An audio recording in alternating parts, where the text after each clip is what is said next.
Hello, hello, how are we doing? I am Nick Villapiano, Director of Front-End Dev at One North, AKA You and the Beanie, and I am here to talk to everybody about water and flow. So Bruce Lee has this famous quote, "Be like water making its way through cracks. Do not be assertive, but adjust to the object, and you shall find a way around or through it. If nothing within you stays rigid, outward things will disclose themselves."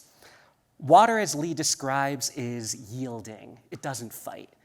It bends around obstacles, looking to flow and settle.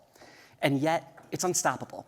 Given time, it will find its way over, around, or through absolutely anything in its path. And this is the wondrous paradox of water.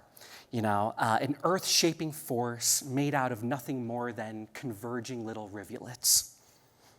And this is the Grand Canyon. Okay, show of hands. Who has been to the Grand Canyon?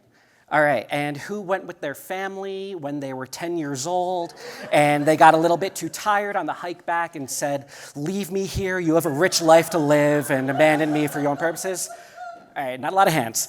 The Grand Canyon, of course, is 1 mile deep, 277 miles long, and made out of nearly 2 billion-year-old ancient rock. And what carved it? Water, of course, the Colorado River. But importantly, this wasn't like a raging torrent or a biblical flood, nor was it, 2 tons of dynamite or the giant drills that bore out the channel, just water moving over rock. And what Bruce Lee used to carve up his opponents is the same thing that water uses to carve up rock. Flow reshaping what is perceived as immovable. And this concept, whether in the context of Jeet Kune Do training or canyon carving or digital products, proves out the notion that small, pointed, and consistently applied force can yield powerful results. We generally don't think like this, though, and when organizations try to build for adaptability, usually end up in one of 2 kind of modes. The first approach is to build something that is very authoritative. It is locked down, it is predictable, it is, predictably safe, and it feels absolutely perfectly rigorous, right? Every case has been considered, edge cases have been, worked into the framework, and it seems like this should be a great solution. However, what we're creating is a walled garden, right? As long as your problem fits inside this box, you're all good, but the minute you have something outside of it, sorry, you're kind of on your own, that's your problem. And the opposite approach is equally valid at surface level, right? Let's provide maximum flexibility.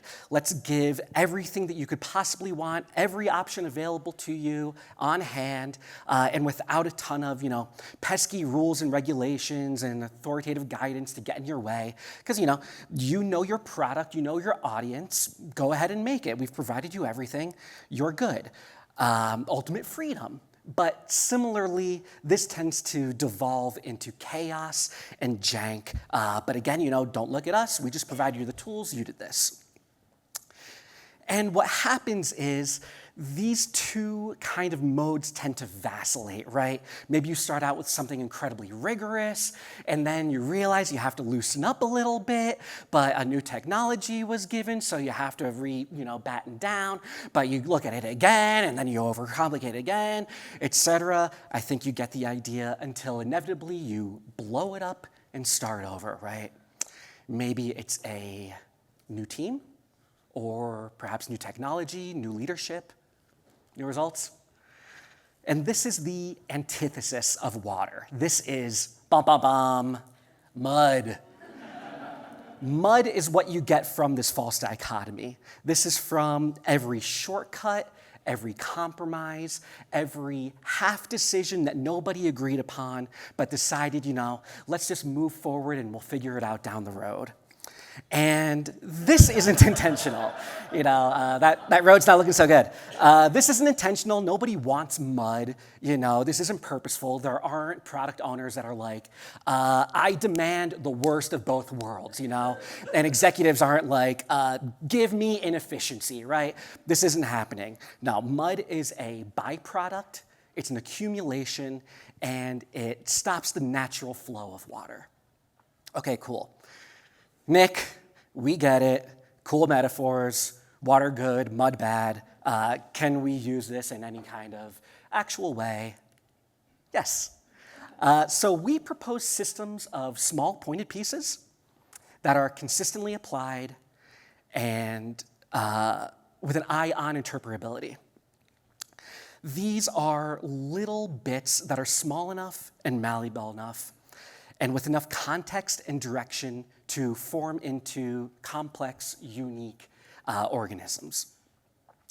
This is a disciplined, systems-led approach that uses discrete, pliable parts applied with intention and purpose to fill countless disparate forms. And let me run you through some examples. So my domain, design systems, is absolutely perfect for this. With design systems, we can distill product needs into tokens and components, maybe contracts, bits of governance, all the little malleable pieces. And then we pair them with well-documented, structured guidance, and you have a great system to keep everything in concert and compliant. And this architectural approach allows for endless configurations and reinterpretations, and these can be applied simply and without drama.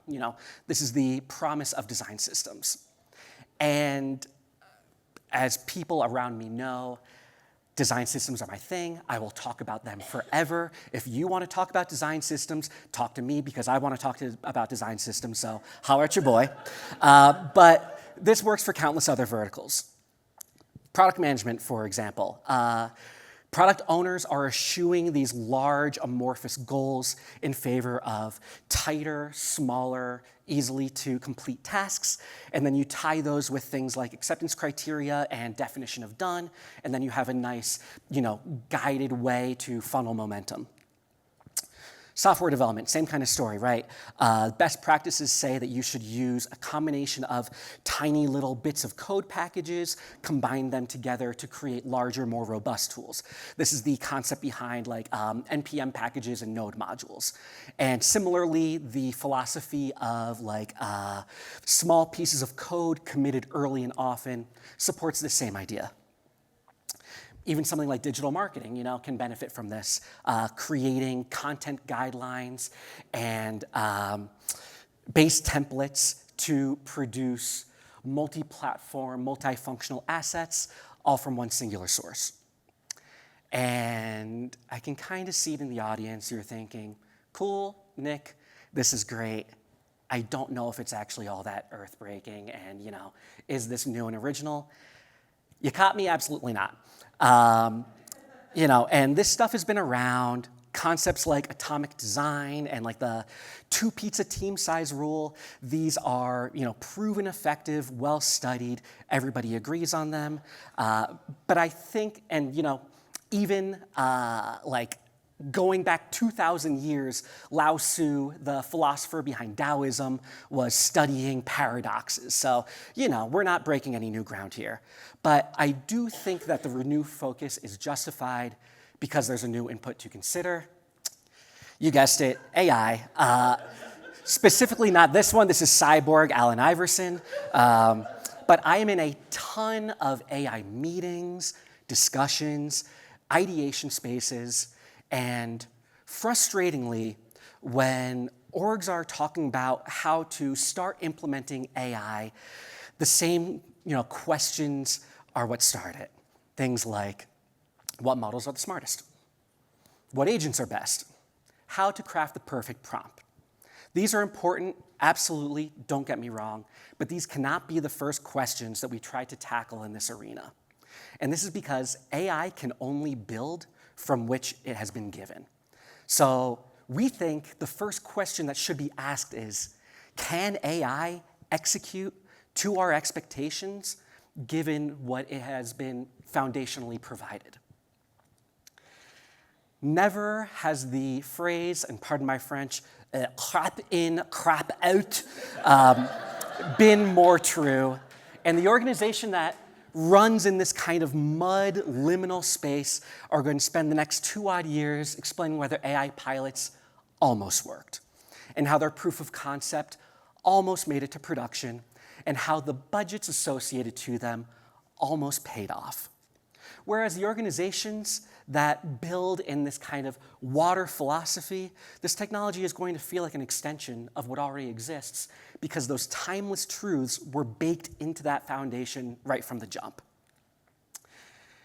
Bruce Lee, like Lao Tzu before him, understood the paradox of water, and I challenge us to join their ranks. Let's build systems that are so solid that they're fluid, so well-defined that they're endlessly redefinable, and so atomic and composable that your teams can stop trying to navigate drudgery and just flow. Thank you.